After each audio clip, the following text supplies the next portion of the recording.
Hi, I'm Frances Leone, and you're listening to the Us People podcast with Savia Rocks.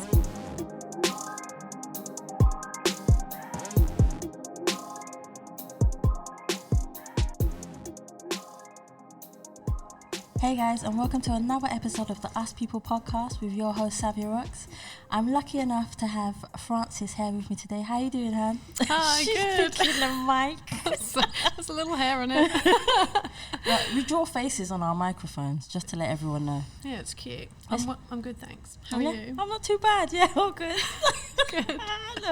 All right, let's get into it. Mm-hmm. So, Frances, I've got a few things. You're a singer, songwriter, Yep. and you're also a producer. Yep. So, my first question to you is, how did you actually get into it? Well, as a kid, because of my mum, she works in the music department at my school. Oh, cool. Yeah, she put me in recorder lessons when I was 4. So I had to learn to read So you had no music. choice? Yeah. So you said, so your mum was like, bullied. right. Well, your mum was, you was bullied I'm by your joking. mum. joking. Mum, Sorry, Mum. don't bully your kids. Yeah. So where did your inspiration actually come from in music? So I know that your mum put you into it, but Yeah. then did you decide, I really like this, I'm going to stick Yeah. at it? Well, that came later. I mean, obviously, before the age of 10 or 11, you thrive off of, being told you're doing well. True. So because Oh, I that's had true. that help from a young age, because I was put in it, I was naturally had, more advantage, I guess, because I'd had more teaching. Yeah. So then I felt good about it and carried on doing it. Yeah. And then later on, I liked it. When I was 15, 16, started to write songs with friends, and that was fun. And that was then got to the creative side of it. Actually, I think I wrote a song a little bit on the piano when I was 12, and that was fun, just on my own, just sitting there making stuff up Yeah. and hitting whatever keys I fancied and other things. But so yeah. what would you say is the hardest thing about songwriting? The end parts. So when you've written a song and then finalising it to be industry standard with all the little tiny details. So that's more production and mixing. Go through it. Go through a standard song. So you're a songwriter, okay, you're writing a song for someone else, Okay. and you're going through the process of how you want it to be. Yeah. Or even for yourself. Yeah, I've written a bit for other people, not much. Mostly just for myself. What do you prefer? For myself. Why? Because I'm selfish. So I'm joking. I love it. So when I was doing my research about you, Yeah. you have an EP Yes. and it's called Playing with Fire. Tell me I got that right. Yeah, that is correct. Well done. Cool. And you got a few songs. You got a few songs on there. Yeah. Oxygen. Yeah. Yeah. Hey Baby. Yeah. Sky is Falling. Well done. I like Last this. one. I like this. And Playing with Fire. Yeah. Yeah. Tell us a little bit about the EP and why it's called Playing with Fire. Because I don't know. I just think it's risky. It's risky. Yeah. Yeah, Playing with Fire is risky. Yeah, I don't know. I'm an energetic person, so a bit of fun and games is always fun. So you're messing with fire, just be careful. So is that what the song is about? One of them, the one called Playing with Fire, Yeah. it's basically about getting angry and don't mess with me, bitch, kind of thing. I love it. So let it out, girl. Let it out. That was Louise, not me. No, they know it wasn't me. They know it wasn't me. Shit. So all in all, Yeah. how long did it take you to make this EP? Quite a while. Yeah, I guess a lot of the lyrics and the meaning of it was about sort of late teenage years of sort of coming into yourself, really, which I guess is why it's sort of It is hard going through fighting your for teenage years. yeah, fighting for let me be me and finding out how to do that. How was it for you growing up as a teenager, but also writing about it as a teenager? Because everyone's got a different process of how they like to do things. But how was it for you, and what did you do to actually get your feelings and emotions out? Well, I found writing was very therapeutic for that. I agree. Yeah, getting your emotions down. Like I used to be very much, especially on the EP, my writing was just quite I don't know, simplistic in the way that I'm just writing literally how it is. I feel like I'm more poetic now. Yeah, you get older and you start to play with your words a lot more. Exactly. Yeah, and like now I explore a lot more ideas and like things that could be, just to get different angles. Yeah. Whereas back then I could only really write what I was feeling. Yeah. And I'd already gone through. So it was a lot more telling how it is rather than questioning things. Yeah. So yeah, it was really useful just to get that out and then to see an overall picture after the song was done of how I'm How is feeling. it for you when you're working with other people? Because I know at the moment, or like is it your last single you've just done? Yeah. You've worked with someone, you've worked with someone else. So how is it transitioning from working by yourself to now working with someone else? It was difficult at first, yeah, not gonna lie. Like I've always loved being on a team because it's just fun. I think that was one of the questions I was going to ask you too. Yeah. Okay. Yeah. And yeah, but then it's difficult because you don't always feel like you're getting what you want. Yeah. Because you've got to compromise, but then you gain a lot because there's stuff that you wouldn't have come up with that they have. But should you compromise your creativity? Sometimes not. Why? Because, I mean, not everything everyone comes out with is good, right? Yeah, that's true.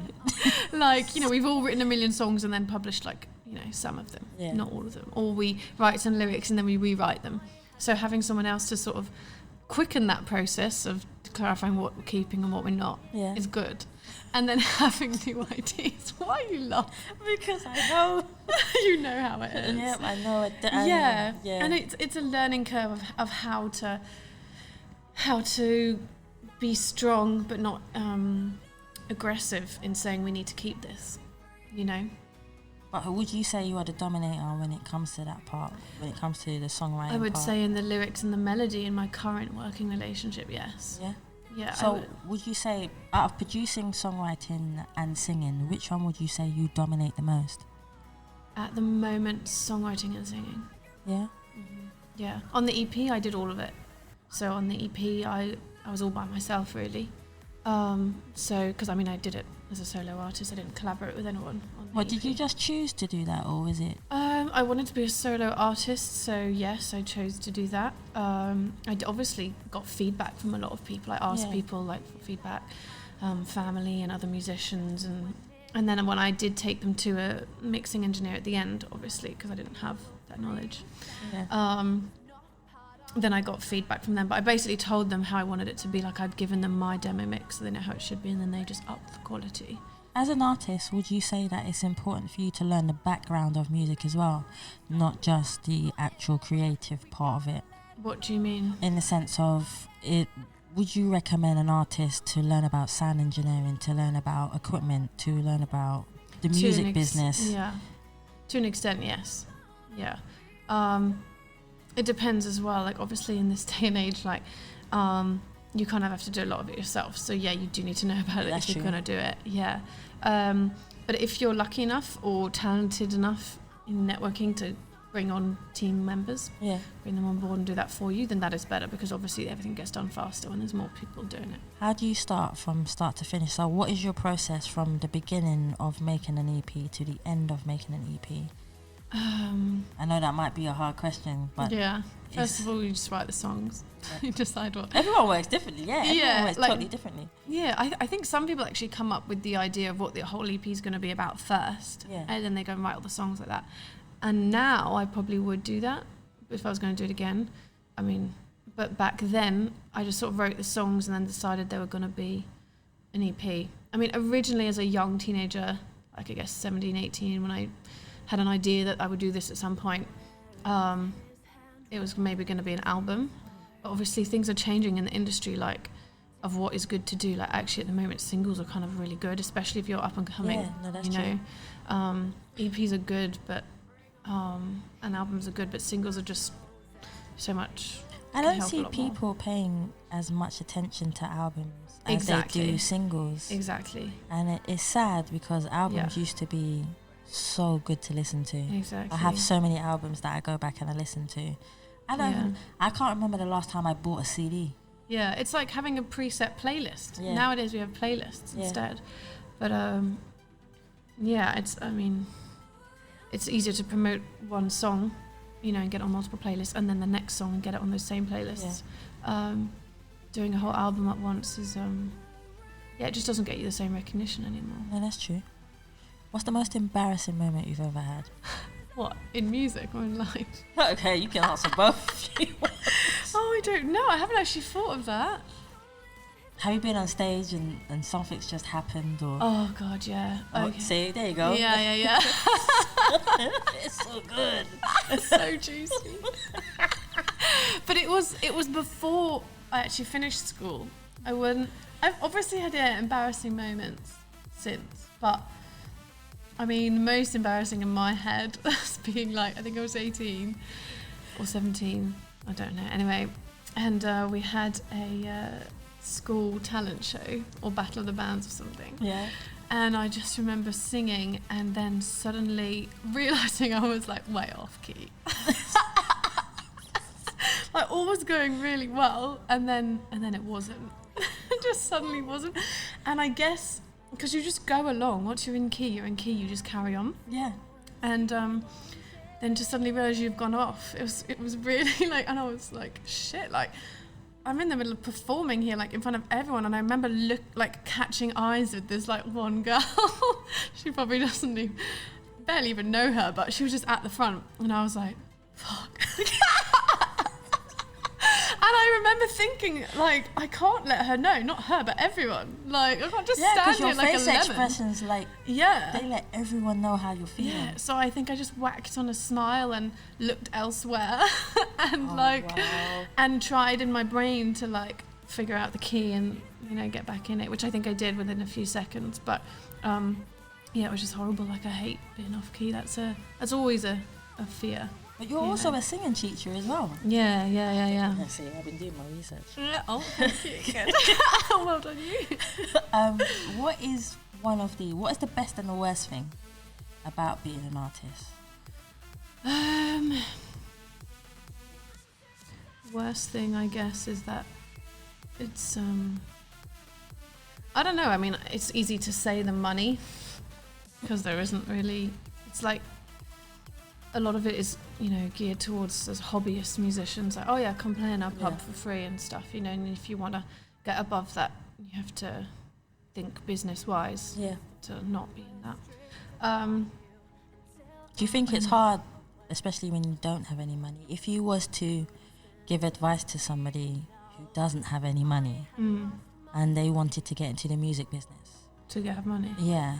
If that was their goal, because everybody has a different goal. Yeah. But I know yours might be because you're doing it for the love of music. Yeah. But I mean, I think everyone's got to have a bit of that at least. So how would you handle it? What would you say to someone out there who is doing music, but they're doing it for the money? Would you say it's a wrong thing, or would you say it's a right thing? Would you say they should have a different angle? I think it's totally fine to want money from it. It's a career. Like anyone who's saying, oh yeah, like, I'm not doing this for the money. It's unless a liar.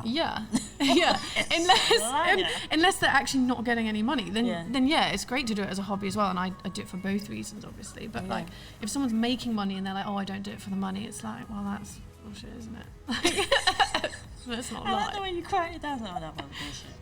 Yeah, I mean, everyone's got to get by, and there's nothing wrong with that. No, that's true. So, what was your question? Can't remember myself right now. Okay, no.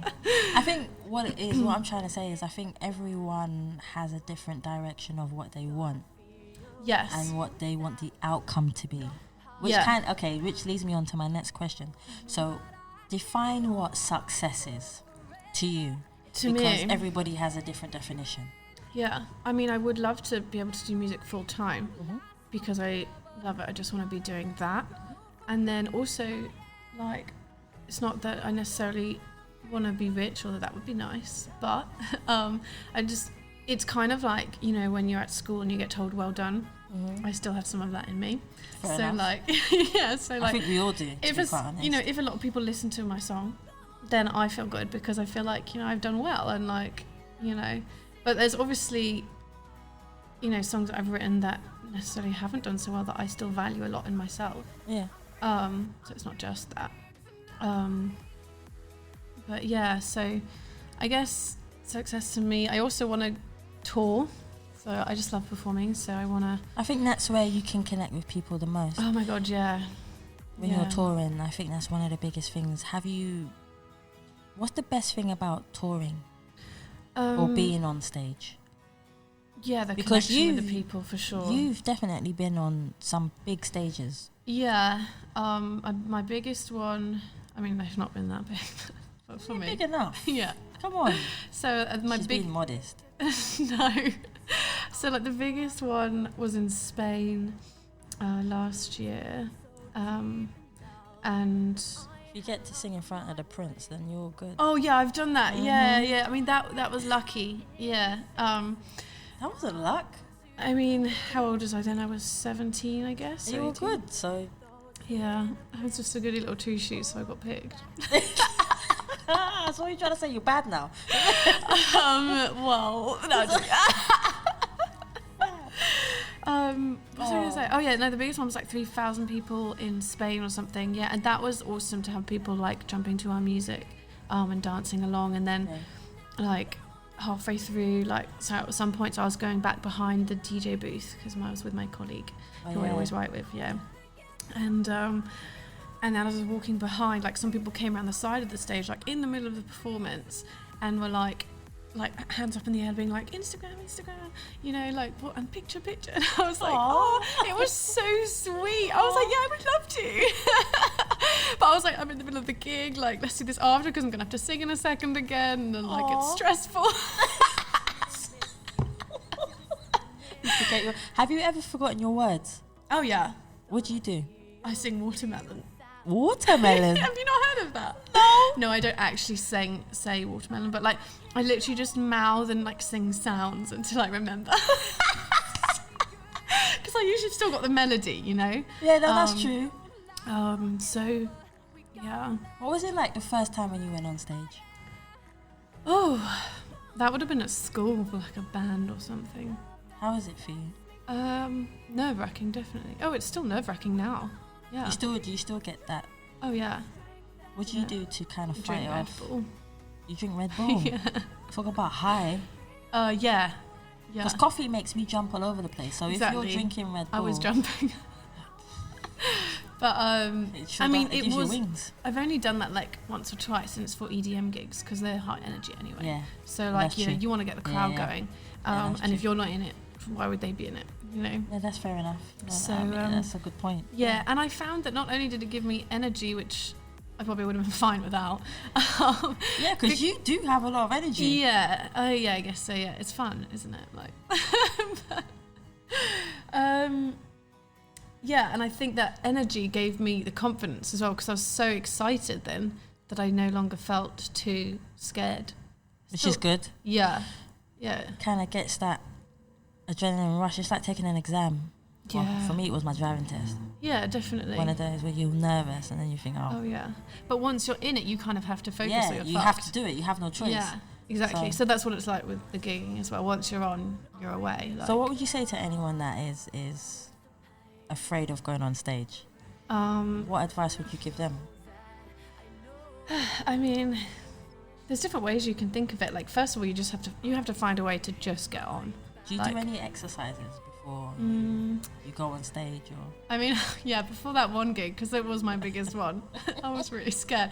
I think I was literally doing jumping jacks and just getting pumped. Like, you have to. Yeah, you do. And that was really good because, I felt like, I was about to go on stage, or like if you're about to play a sports game, it's a similar feeling. Yeah. Yeah, and you're like nervous if you're going to win or not. It's the same thing. But, I mean, I know some people find it helpful to like calm themselves down. I find it easier to just get going with the energy buzz and just get lost in the excitement. Because otherwise I end up trying to be calm and my heart's going like 100 miles an hour and it's just not happening. It is crazy. Yeah, so I prefer to just get hyped with it. Which is a good way. Yeah, but there's also certain like angles of thinking about it, like realizing that people are there to have fun. They haven't come here to sit there and judge. You know, they've literally come to have fun because they care more about themselves having fun than you messing up. They honestly do. You know, that's the truth, actually. No, that is true. They want to have fun and they don't really care. Like, I think half the time they don't even realise if you do mess up. No, exactly. There's lots of things you can do to like cover. So obviously, you need to be prepared. You need to, you know, because that will also help your mental confidence. Yeah. And you do want to do a good job, obviously. But as long as you're prepared and everything, after that, just remember, have fun. Yeah. That's what you're there to do. That's actually really good advice to give someone. Yeah. If you could collaborate with anyone, dead or alive, who would it be? And why would you choose that band or that specific person to? Just one person. It doesn't have to be just one person. It could be a band, which is, you know, but anyone. If you said to me, Savia, I would love to collaborate with this. And just one person. Oh God. Or group. Yeah. I've got a. You have. Can I say two? Go on. Okay, so Dua Lipa. Oh. Yeah, because she just, I think her music is really fun and she bounces on stage and I want to bounce too. I think people do that. Yeah, no, I mean like she's really energetic. Yeah, as that's well. what I mean. Yeah. She, like, I can't bounce off my chair right now, but I would if I could. Yeah. And who else? Go on. Who's second? Demi Lovato. Oh. She's so powerful. She might outdo me though. But you know, I love a challenge. Like. Challenge is good. Definitely. Challenge is sort of What about together? If you had them together. Oh wow, that would be like a trio. Yeah. Sweet. That'd be cool. That'd be really cool. There's a question. Yeah, some like power vocals from Demi, and then she's thinking about it. Yeah, and then the dance. Maybe you should write a song for both of them. Maybe I should. And then put yourself in it. I mean, just pop myself in there, slide in. Just put yourself in it. Like you sing the chorus, so that's the main part. Yeah. And they can sing that. Nah, I think I'd have to give the chorus to one of them because otherwise they'd be like, "Why am I letting you take the limelight? I'm bigger than you." And I'd be like, "No, not necessarily." Well, I mean, I feel like, I think people who've done it in the past put themselves in like a little part, so they're still there, you know?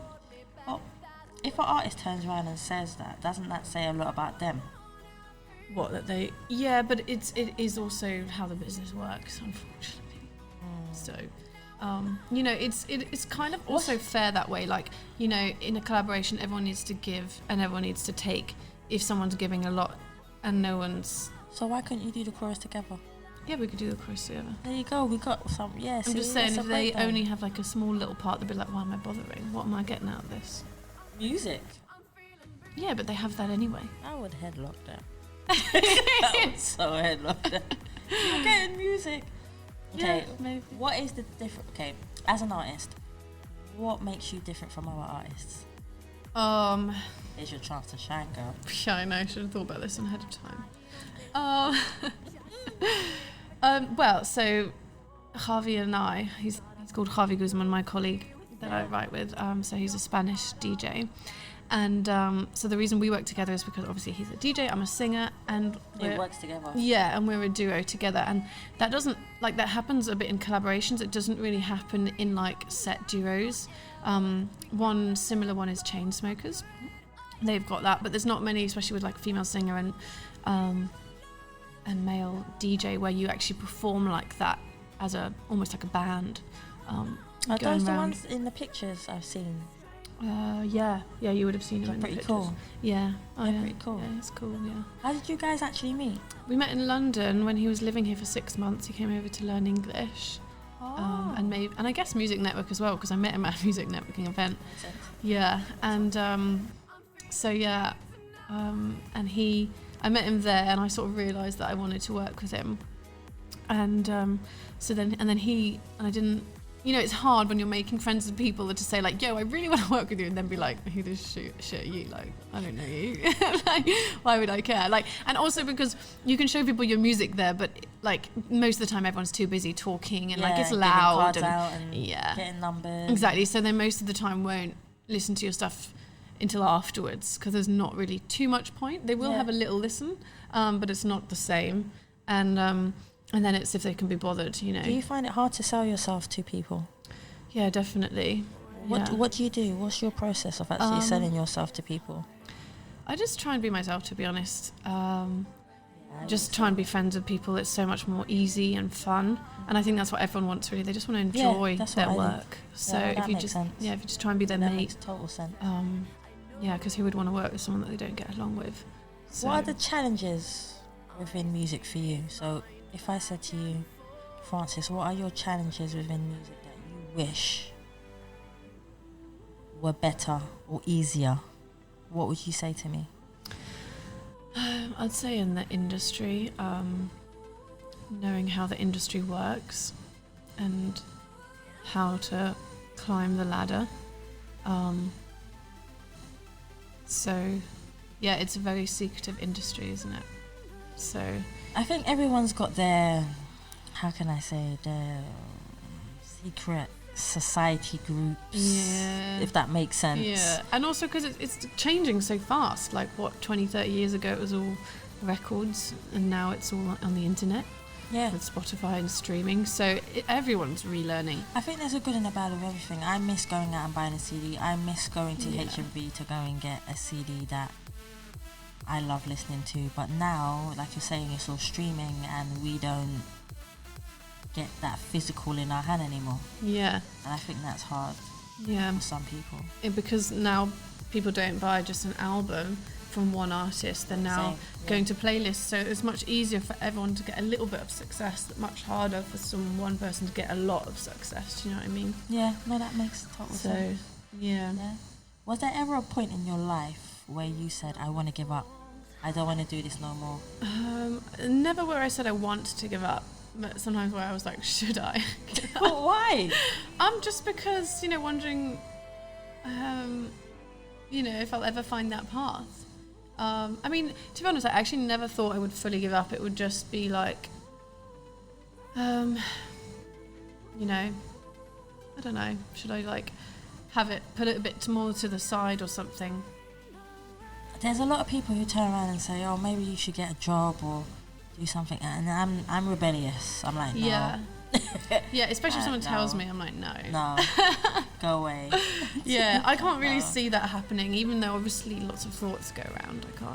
Don't think I've ever really seen that happening. What do you do in those, because I'm sure many people who are gonna listen to this will be like, I have those thoughts go through my head on a constant basis, and I haven't got much money, I don't even have much equipment. What do I do?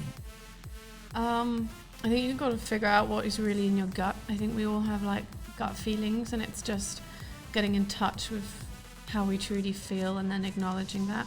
So just trying to be true to yourself, not being scared of how you truly feel. So you can just be real with yourself and then follow through with that, whichever way it goes. If you've not got much money, well, there's definitely microphones and stuff. I'm working from home, studios from home, which is what I do. And they're getting better. Studios are getting better from home. Oh, yeah, and things are getting cheaper all the time. So just do your research about how to do an online and at-home studio cheaply. It's not as expensive as people think. No. And if you know someone who's got studio equipment and it's secondhand, buy it secondhand, guys. Yeah, exactly. It's just as good. And it's half of the price. Yeah, and especially the really good microphones, they are made to last. So you can use them as weapons as well. Yeah, they're really hard. And also to do with if you're a singer or songwriter, you're not necessarily a producer or not necessarily a sound engineer for the final professional industry standard or whatever. You can do it through collaborations. So find people, producers, sound engineers who want to release, who just are looking for another artist to work with, and collaborate with them, because then you don't have to pay them anything and you just split the royalties or whatever. Otherwise you can go to people and pay them several hundred to do your song, and you keep all the rights and but it's how are you with that? Do you prefer to keep all the rights to your songs, or do you mind splitting it? I'm fine with splitting it. Cool. I think you have to not be too proud of works. Just remember, you're always going to make more. because it limits you otherwise. A lot of people get emotionally attached to their work. Yeah, and I think that can cause difficulties, just because you're then limiting yourself from options. If you're collaborating with people, say you've got 3 people collaborating on a track and it's all split evenly, everyone cares about that song doing well. If you keep all the rights, you're the only one that cares about doing the song well, and having it be successful afterwards in the promotion as well. So having more people pushing for promotion, having more people making the track good, the more minds, the better the result normally. True. Then that's why I prefer to collaborate, because I feel like I get a true result of everyone's true efforts, rather than just getting paid and doing what they're being paid for. Which is nice. That's a nice answer, actually. Yeah. If there was one song in the world that you wish you wrote, right, what song would it be? Oh God. And why would you choose it as well? Yeah. Probably. Oh God. I mean, probably one of.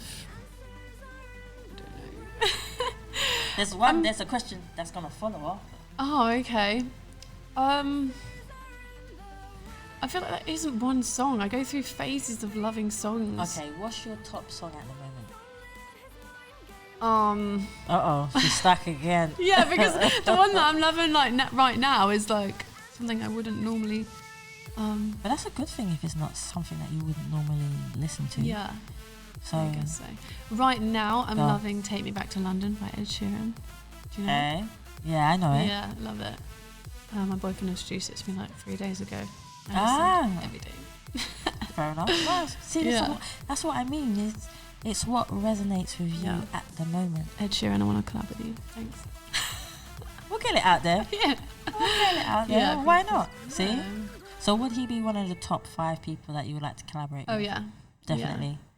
I just love his songwriting. He's so bouncy, and like, I feel like he touches quite a few different genres as well. Yeah, like, he does. Yeah. Even though when he's like classed as pop, like he goes into R&B quite a bit as well. I wouldn't class him as just pop. That's the thing I don't understand about the music industry, is that why do you want to categorize and just put one person? It's like when people used to say, "Oh, I put Michael Jackson into pop," but he does loads of different things. Yeah. You can't just categorize one person and put them in one area. No, you can't. There's always different elements. Yeah. So to me it's like, no, that doesn't make sense to me. Yeah. Has there ever been a point in your life where you say to yourself, this has made me change the way I think, the way I feel in the process of my emotions when I'm writing or singing? Has something happened to you? Has something happened in your life that has made you change the way you do things within music, that's helped you or hindered you?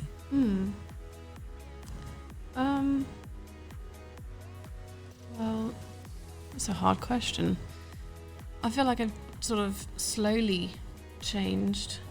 But definitely working with Javi Guzman, who I work with now, like becoming a team and a duo, having that true sort of loyalty and true reliability rather than just in it for ourselves individually, because that's not the case. And just learning to see when other people are in it for themselves. That's true. But you can normally sense that.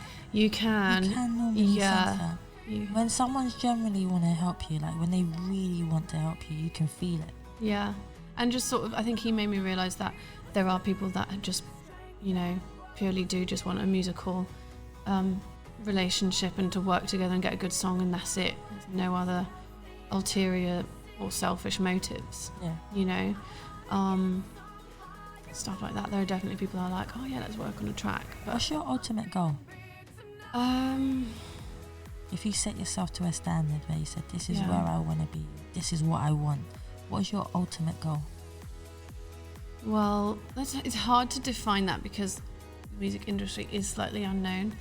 But I want to be in a place where I'm earning, where I'm touring, because that's mostly what I want to do, is tour and be releasing songs at a place where I don't have to do another job, so I can do music full time.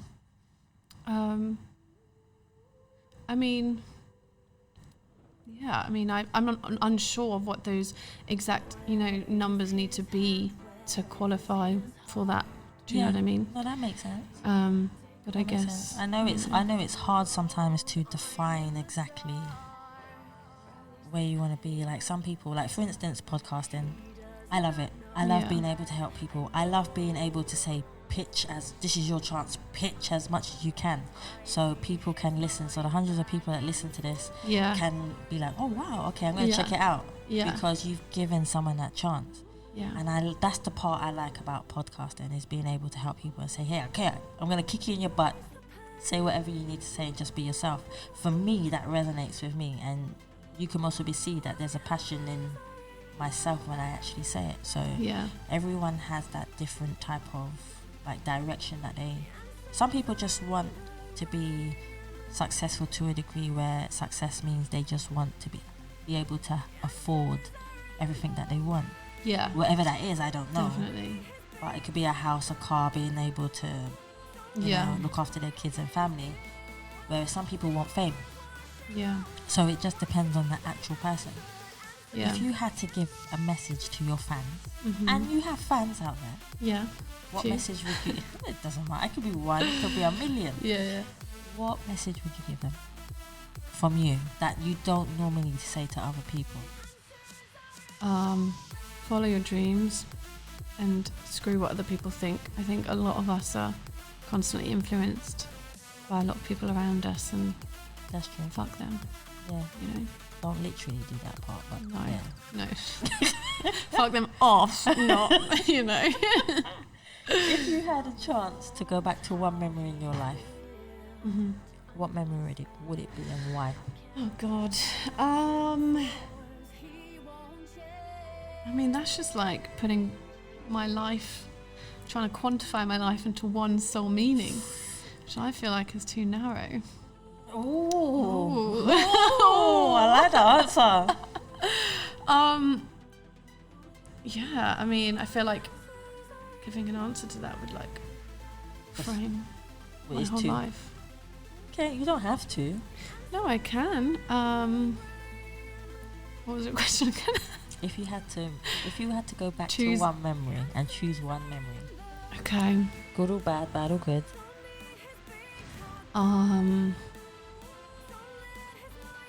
Chilling out in my back garden. My childhood home, I guess. How old was you? Like 15. Yeah, that's a good age. Yeah. The world, like you finally are starting to understand the world and seeing all the true possibilities without seeing the hindrances. So you're like free to dream. That sounds cool. Limitless. Oh. Yeah. So finally, tell us about your single. Spinning Around. I've watched the video, by the way. Oh yeah. And I loved it. Yeah, oh good, me too. I didn't make the video. No, I made the music. So I mean, yeah, because it was a collaboration, so certain people covered that. So, because obviously you're not in the video. No, I'm not. No, because I wasn't in Portugal where they were making it. Okay. I would have loved to have been, but it's just, there was quite a few of us on the track, and to get us all into one place, again, it's working on a budget, isn't it? Yeah, no, true. So, but the video itself is really high quality. It's a really good video. Yeah. So that was made by Kevu Rosario. Yeah, he's cool. He's a DJ. I think he's been on. I don't want to get this wrong. I think he's been on Revealed Recordings and Actuation and Maximize Records. Hope I've got all those names right. He's probably been on a lot more. He's a good guy. And cool. So he did that with Flameborn, the other artist on the track, also from Portugal. And they got that sorted. And I did just the music with Harvey and Kevu for that. That's really good. I love the track. I was like, ooh. It's cool. I think guys, I got the vibe right. Yeah. Guys, check it out. I don't know what your vibe was when you were making it, but it was spot on. Thank you. Thanks. Tell us where we can find you. You can find me on... Okay, plug it, girl. Plug it. Spotify, Frances Leone. Instagram, Frances Leone 1, or Facebook /Frances Leone 1, or just Frances Leone to search the page. I'm also on TikTok. started it recently. I watched TikTok and yeah, I was dying. I know, it's quite funny. It's some good stuff. I was thinking, should I make one? But then the stupidness I do, maybe I should. Maybe that's why you should. Yeah, maybe that's why I should. Yeah. I think, TikTok. Okay, you're on TikTok. Yeah, I am. What else you add on? Me, guys. What? I said add me. Oh, yeah, no, yeah. What do you think it says? I was like, what? I am on SoundCloud, but that's old. So just do you find that go on Spotify? Do you find that people go on SoundCloud as much as they used to, or no. is it because now you've got Spotify and you've got iTunes? Yeah. And I think they dominate. Absolutely. The industry quite a lot. They're easier to use. They are. I mean, you can flip between other songs more easily. You can find playlists. I'm not gonna lie. When we put the podcast on for the first time, it was a lot easier to put it on Spotify. Yeah. Than anywhere else. With iTunes, you have to go through some aggregator or something. Yeah, you have to go through some strict. Did you not have to for Spotify?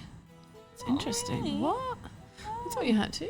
No, they liked us. Oh, that's good. We're promoting positivity. Yeah. I swear it. SoundCloud was like, I think this is a bit negative. So I don't know. I just I had a look at it and I thought, oh, should we go on it? I don't know. But if people are gonna go on, okay, guys, if you tell me to go on SoundCloud, I'll go on SoundCloud. There you go. Yeah. Because then it's always another platform that, even if we don't use it, there are millions of other people that might still use it because they just like how the platform is. Mm-hmm. Maybe. Is there anywhere else we can find it? YouTube, forgot to mention. At Frances Leone again. Go for it, girl. Yeah. And I've got my own website, www.francesleone.com. Find me there. Frances, I want to say thank you so much for coming in. Thank you so much for having me. It's been wicked. Yeah, I know. And guys, thank you so much for listening. Please remember it's my turn now. Please remember to subscribe to iTunes, Spotify, iHeartRadio, Google Play. We are everywhere apart from SoundCloud, which I always say. And as always, you can donate to the Us People podcast, which is nice and easy. All you need to do is go through PayPal or go into the website on Savia Rocks. It's nice and easy. Guys, please always remember to stay happy, stay positive, and continue to be kind to one another. Yeah.